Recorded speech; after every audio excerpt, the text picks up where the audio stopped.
The video for May the 21st, 2017 is entitled, "Is Our Destiny a Divided World?"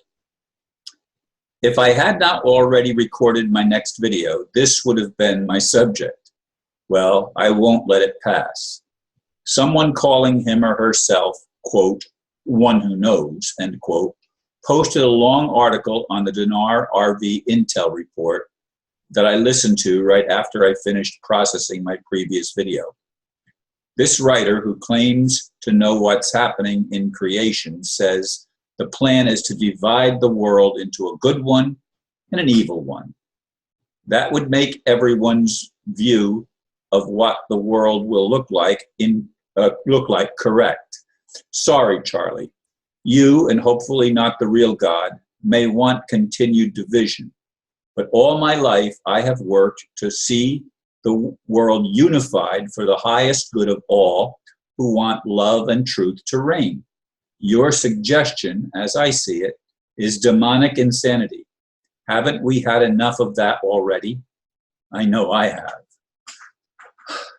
Yeah, it's been, now some hours have passed. I have to always wait till the sun gets high enough in the sky to make recording a video even possible because of the brightness of the sun shining directly through this window in front of me. But right now I have the blinds shifted so that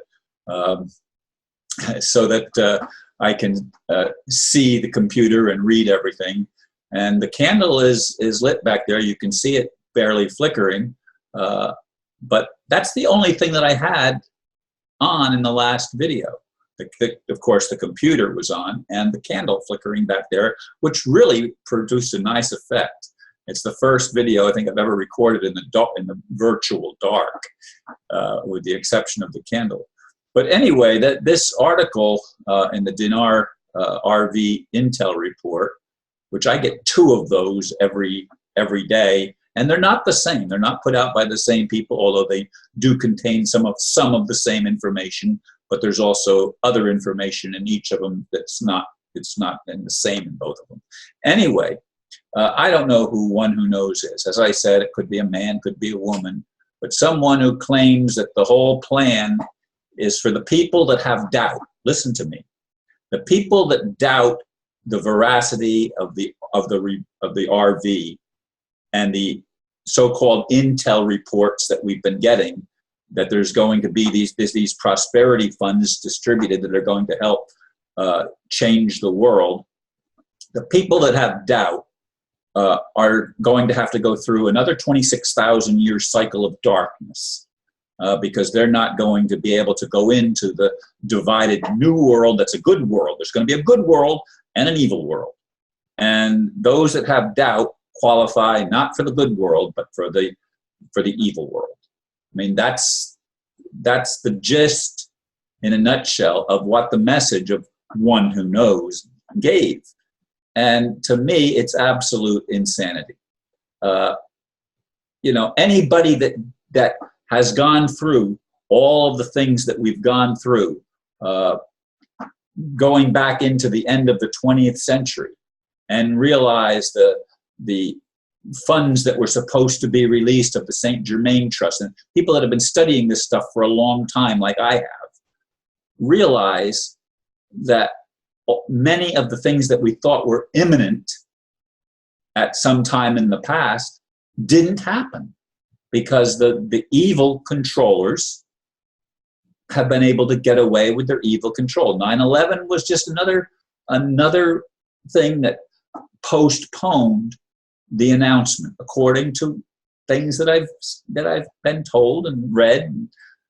Do I, Ron Van Dyke, know what is true? Well, I used to think I did. I'm not so sure anymore. Does that make me unqualified to be part of the new world? Does that somehow label me as an outcast because I couldn't hold the impossible faith in the face of disappointment after disappointment and the frustration that comes from constantly being lied to, and it feels as if the liar is none other than God, who promised a new heaven and a new earth, but where's the new heaven and the new earth?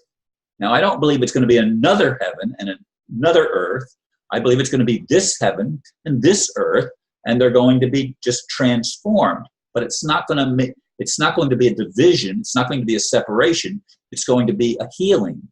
At least that's how I've envisioned it. Maybe I'm wrong. I don't have all the answers. I'm not God. As I said in the video that hasn't aired yet, but it will air, I'm part of God. You are part of God. Everything is part of God. That doesn't make any one of us God. God is both within and beyond creation. Everything in creation contains God because God is all it is. At least that's the way I look at it.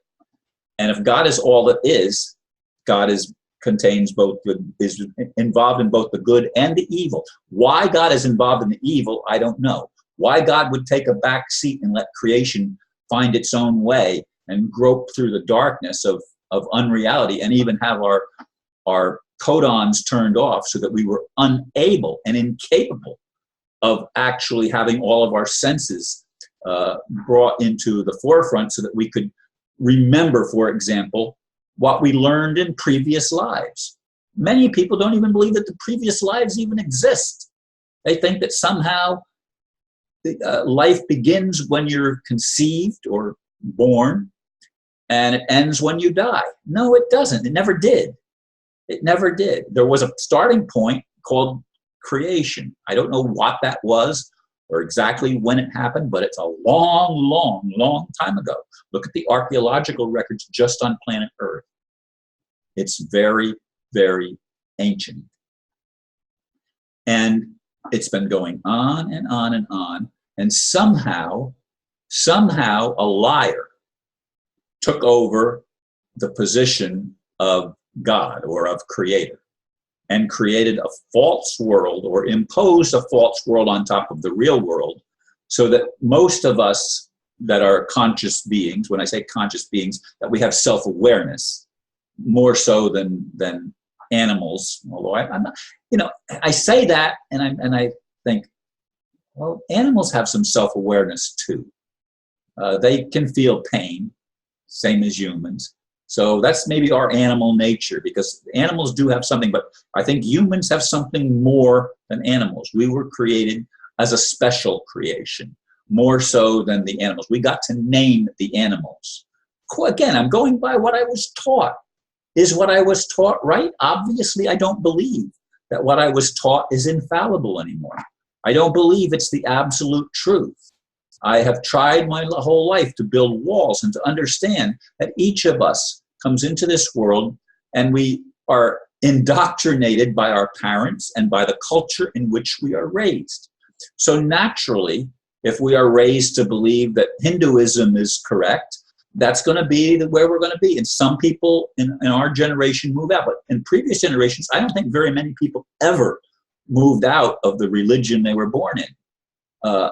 And that's true. Forget, there's no special religion. Name them all. Now, the Jewish people, ironically, have tried to maintain some semblance of cohesiveness within their culture through many generations and also in many locations. And they even imported some of their beliefs that they then adulterated when they moved into Khazaria. And so the creation of the Khazarian Jews, who were never Israelites. It's a totally different lineage of people with different DNA and different markings. And even some Jewish scholars acknowledge that there's this bifurcation between Israelites and Khazarians.